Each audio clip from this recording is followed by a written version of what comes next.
This is the Hidden Killers podcast with Tony Brueski. This last week, I had the opportunity to sit down and have an in-depth conversation with private investigator Thomas Brennan. Tom is the private investigator that's been hired by the parents of Ellen Greenberg, Joshua and Sandy Greenberg, as they search for justice and answers in the death of their daughter. A death that was quite clearly a homicide, considering she was stabbed 20 times. Several of those stab wounds, fatal blows, which would make it a physical impossibility for her to continue stabbing herself up to 20 times. The problem with this is her death has been labeled as suicide by the Philadelphia Police Department. A department which refuses to investigate the death further and refuses to change the cause of death to homicide, which it rightfully should be. Why is that? Why is it so difficult? And why are so many refusing to speak the truth about the death of Ellen Greenberg? We discuss all of that and more in this 5-part series. Our conversation with Thomas Brennan, private investigator, into the death of Ellen Greenberg. New episodes every day this week, Monday through Friday, here on the podcast. Thomas, thanks for joining me. Let's start at the very beginning. How did you get connected to this case? Two friends of mine, one a retired dentist and the other a judge in the Dauphin County Court of Common Pleas, William Tully. They both were friends of the family, and the parents were struggling. Mm-hmm. And they knew what I did, that I did. I still worked homicides. So, in cold cases. So they arranged for a meeting with the parents, and we sat down, and the parents told me what in fact they were doing. This was March of 2013.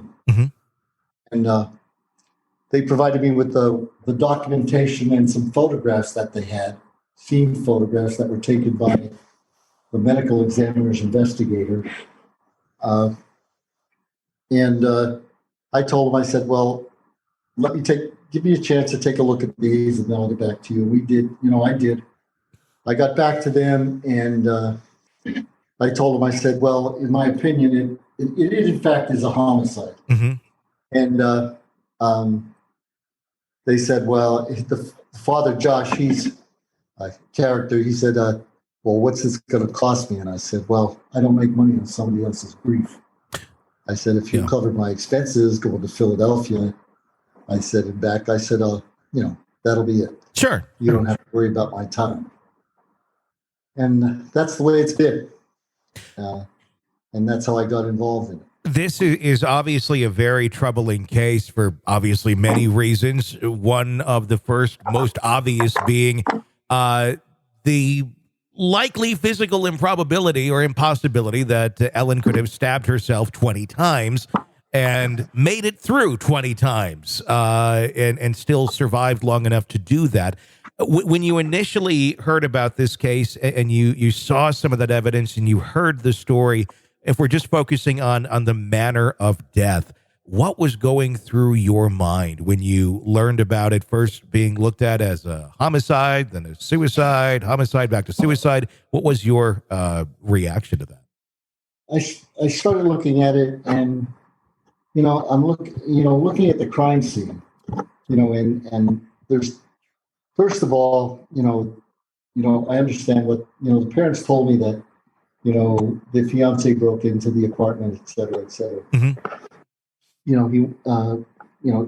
It was a real stormy, I think it was the biggest nor'easter that ever hit Philadelphia. Mm-hmm. A lot of snow. And they had an early dismissal at Ellen's school. Okay. Victim. And the one thing I'll never forget what they told me right at the beginning.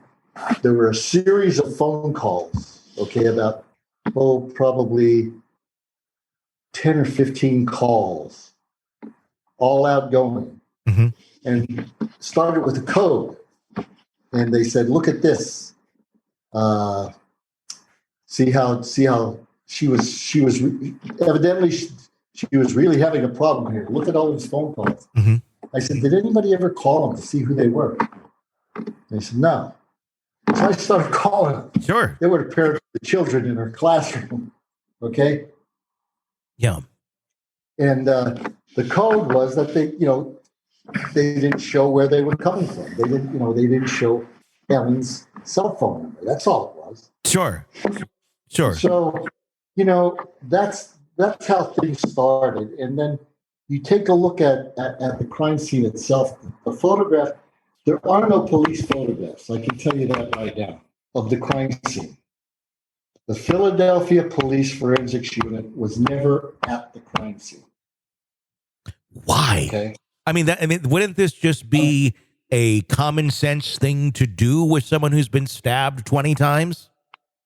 Well, what everybody has to understand here, Tony, is that the police did not know about the stab wounds to the back of the neck or the scalp until autopsy. Okay? The next day, the 27th. Okay. Nobody knew about those. So the police at the scene, who said this was a suicide, and I have documentation to that effect. Yeah. They said it was a suicide that night. Okay. They didn't move the body. They didn't do anything. They never called the forensics unit out. Okay. That night, the night of the 26th, when at 6:40, when she was pronounced by an EMS, fireman, Philadelphia Police Department fireman. Nobody at that time, nobody knew about those wounds. Nobody knew about the wounds at the back of the neck. So the only thing they did was suicide. Okay, right from day one. And well, the next morning, while Ellen's being autopsied, the victim is being autopsied. The husband, James Schwartz, the prominent attorney uncle, James Schwartzman, calls and wants to get into the apartment. Okay. So the property manager told him, she said, well, let me call the police. So she calls the police, and the police said, yeah, you can let him in. And this, so we understand who this is, James Schwartzman. He's a prominent attorney. He's part of which family here? Samuel Goldberg or Ellen Greenberg's family? Goldberg. Okay, so part of Samuel Goldberg. Part of her fiance's family. Okay. Yeah. All right. So the police tell the property manager, yeah, you can let him in. The property manager says, well, it's all bloody. The scene's all bloody. They said, well, you can call crime scene cleanups. They'll come over and clean it up. So she calls crime scene cleanups. They come over and clean and sanitize the scene. Okay. He comes in. The prominent attorney uncle and another individual comes in. They come in, and not only do they get a suit and shoes for the fiance for the funeral, they also remove all of the laptops. They remove the victim's laptop, her work laptop, her personal laptop, and her cell phone, and all of her credit cards, her wallet, everything. He takes it all, including the fiance's laptop also. Okay. So anyone who says that, well,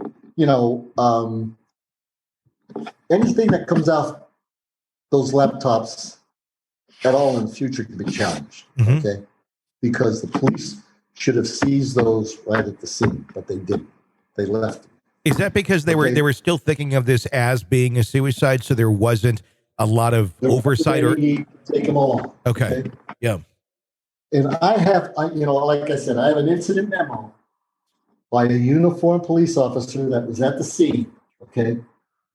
And he says in there, okay, in his report, in his incident report, okay, it's titled suicide, okay? Suicide. And it says homicide was there, and so was the medical examiner's office, okay? Guess who shows up to 28? Who? At the apartment, the police. Okay. To perform a search. All these days later. Now, the medical examiner said on the 27th, this is a homicide. Okay. So now, because the scene was never, ever secured, now they have to go out and get a search warrant, okay, to go back in and search the apartment. Well, what are they going to get from the apartment? Nothing, because it's been cleaned and sanitized. Yeah. About the only thing that you could do, maybe you might get some results with a luminol test. They didn't even do that. This is the Hidden Killers podcast with Tony Brueski. There's more to come in my conversation with Thomas Brennan, private investigator into the murder of Ellen Greenberg. New segments playing Monday through Friday this week on the podcast. Be sure to press subscribe so you don't miss any of this very intriguing story. Stay with us.